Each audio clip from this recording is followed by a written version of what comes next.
All right, next I wanted to look at one of the most unusual and provocative predictions of the principle of uncertainty, Heisenberg's uncertainty principle, and that is the existence of virtual particles.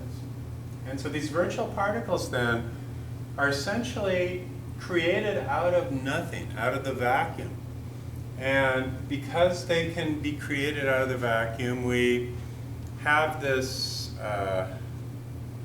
idea that if you take everything out of a region of space, there's nothing left.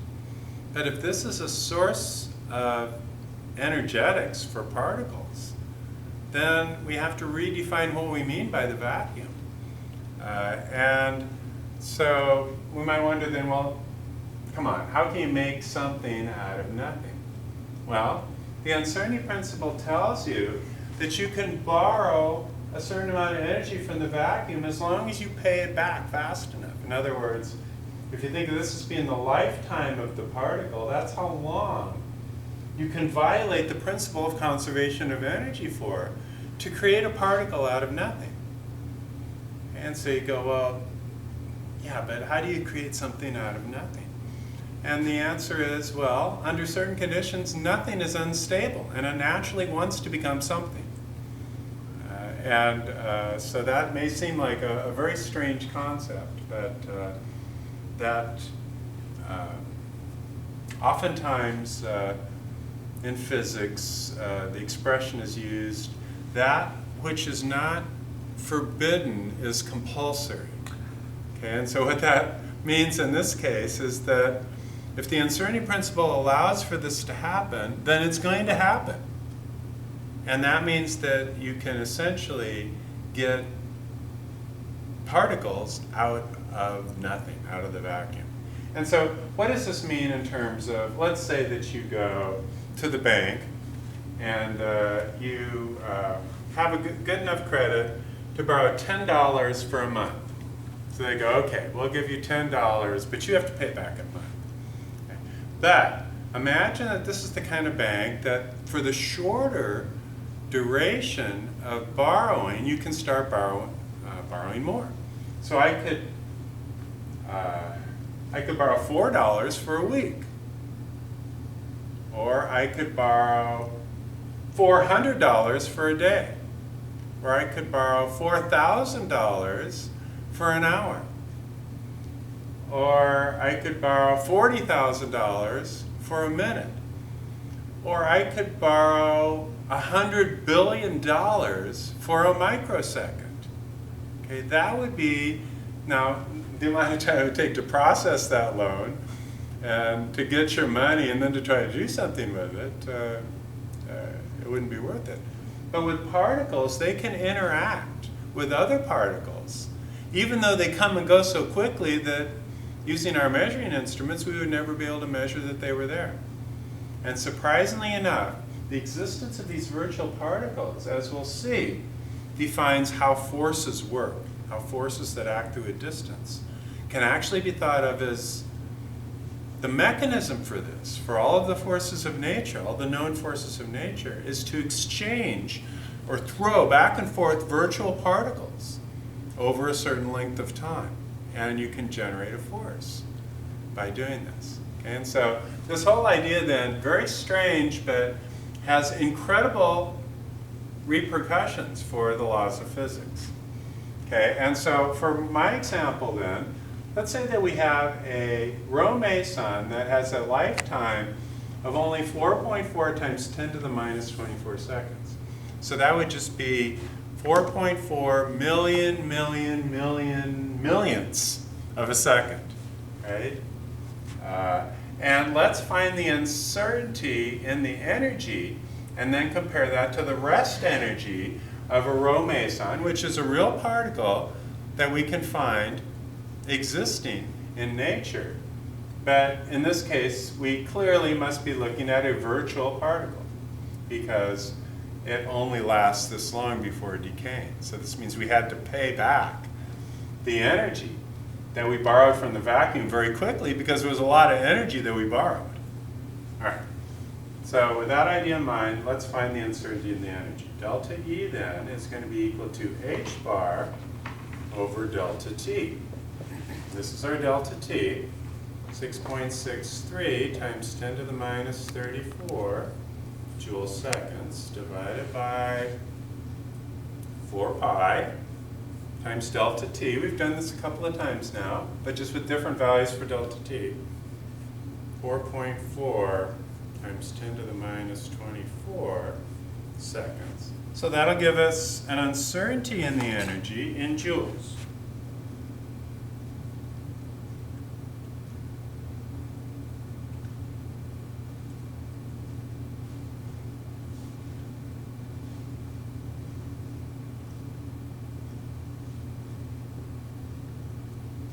And so that's going to be 1.2 times 10 to the minus 11.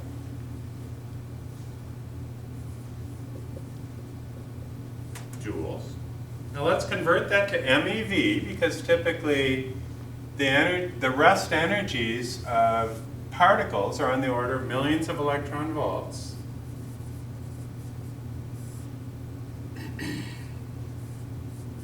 Remember that that's 1.6 times 10 to the minus 13 joules.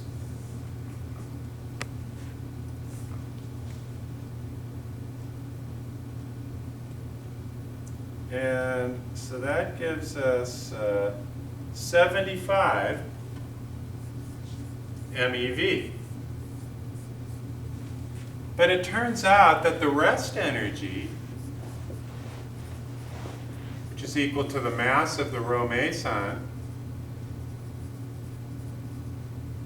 times c squared, is equal to about 750 MeV. So this means that even in principle, we cannot be certain as to the energy of the rho meson as a virtual particle to more than 10% accuracy.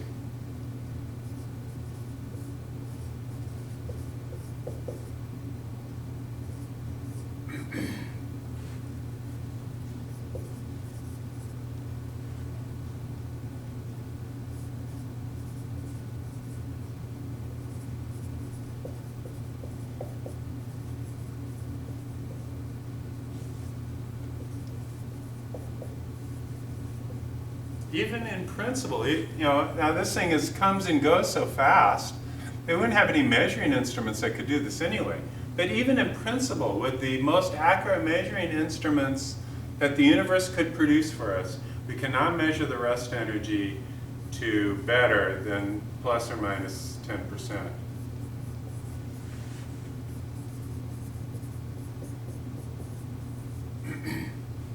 And this is essentially because the uncertainty in the energy is so high. Okay, we had to essentially get an uncertainty in the energy that was somewhat comparable to the energy of the rho meson itself in order to be able to create the rho meson. Okay, and so that means we had to pay back that energy very quickly. All right, so that is yet another example of the uncertainty principle.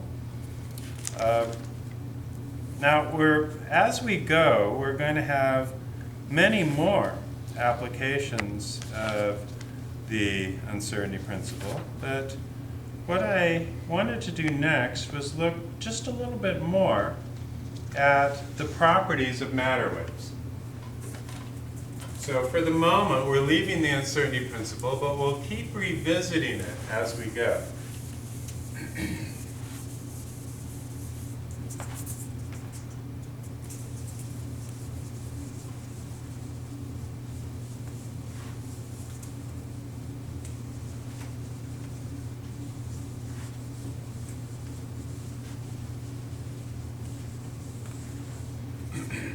Now we saw before that if we have a wave, and then we add another wave to it that is similar in frequency, we end up with a beat frequency envelope. Looks something like this.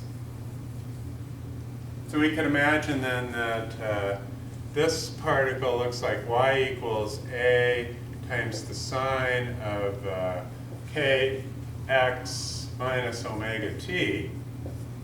And this wave is slightly different and could be written y2 equals a times the sine of k plus delta k times x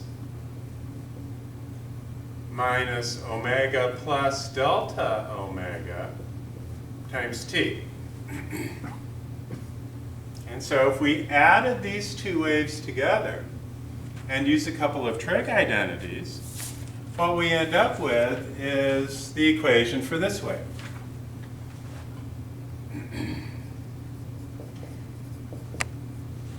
Which we can write as essentially 2a times the sine of kx minus omega t times the sine of delta k over 2x minus delta omega over 2t. Okay, and so this is like our background frequency here, and this defines the modulation of that frequency.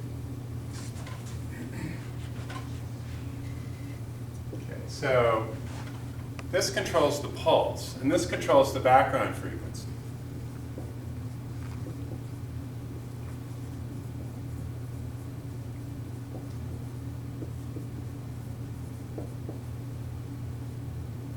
And wavelength. This controls the pulse.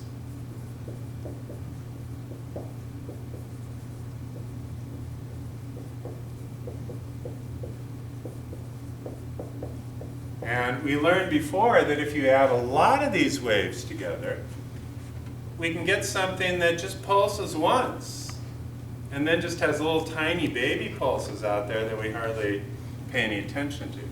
So the pulse is more what we're looking at when we're thinking in terms of something with particle-like properties.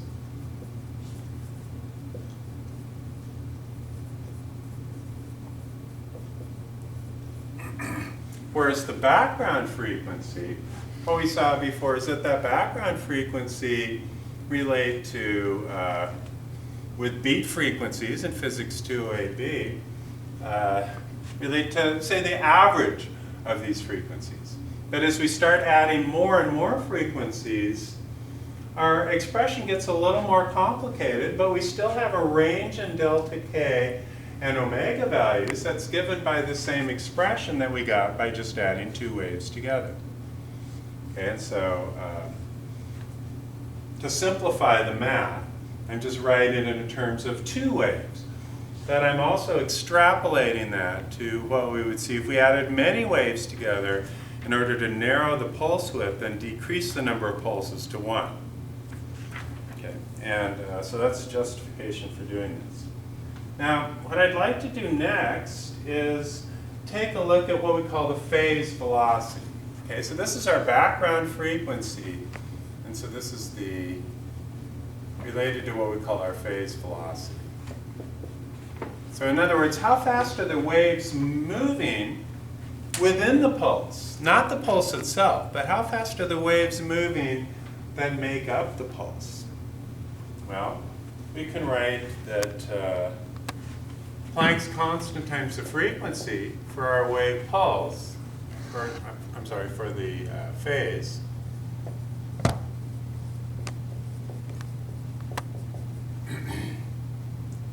can be thought of in terms of the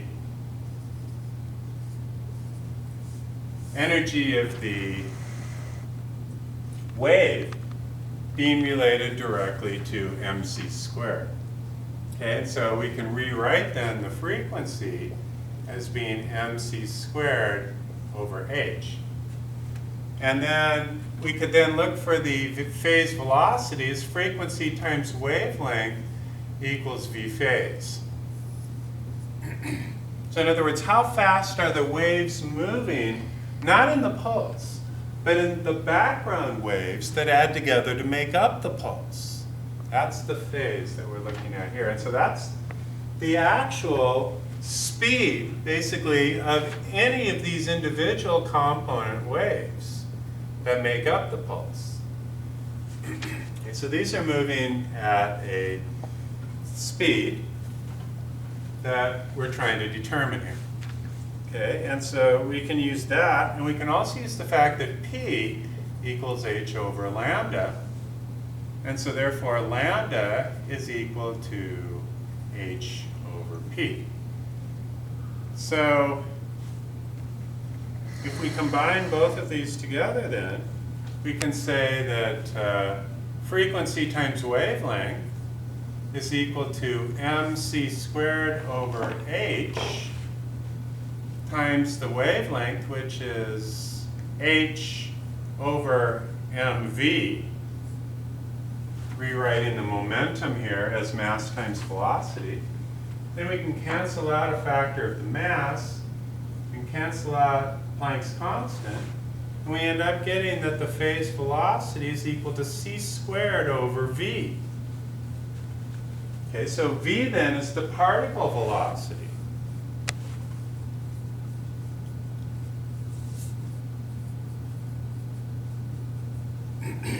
But the phase, and that's also the velocity of the pulse,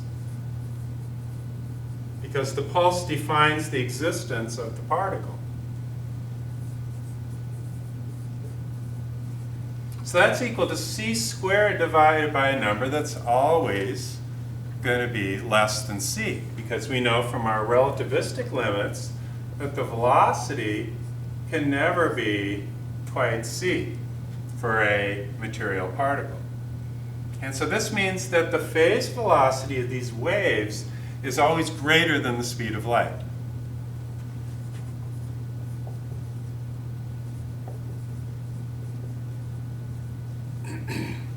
And so then that brings into focus a kind of bizarre thing about these component waves that make up your matter wave pulse. How real could they be if they're always moving faster than the speed of light? It seems like they would be violating causality and creating tachyons or who knows what else.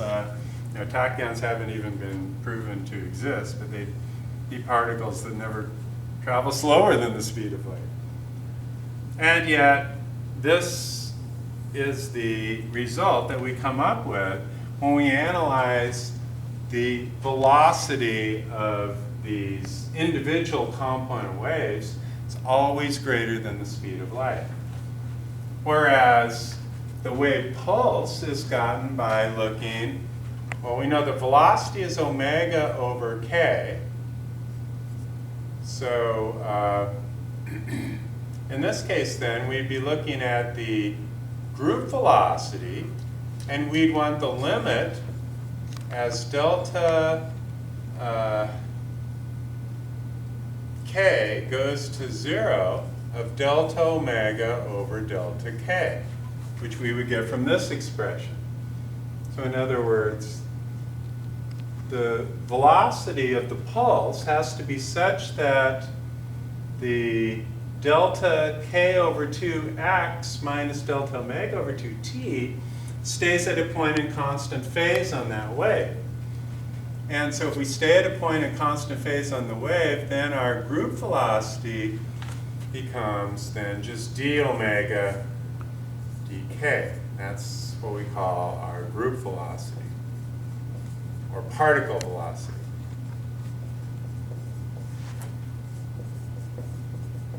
So this is measurable and is always less than c.